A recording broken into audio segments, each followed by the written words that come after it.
So ito yung pan-charge natin pang LiPo4, 10 ampere mga master. 14.6 ang output to 20 volts. Ayan. Yan. Okay. 146 watts. Ayan. Kita ba? Ayan. 14.6 output. Okay. Charge muna natin mga master. Saksak natin dito sa ating solar setup. Oop.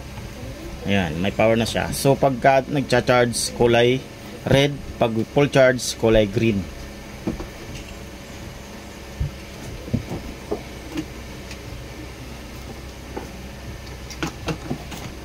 Kita natin tornilyo. Ayan. Charge natin mga master.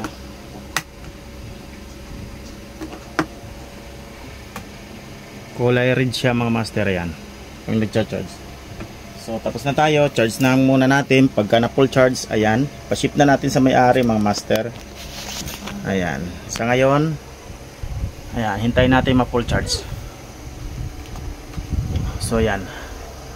Ayan, dyan siya nakasaksak sa ating solar setup.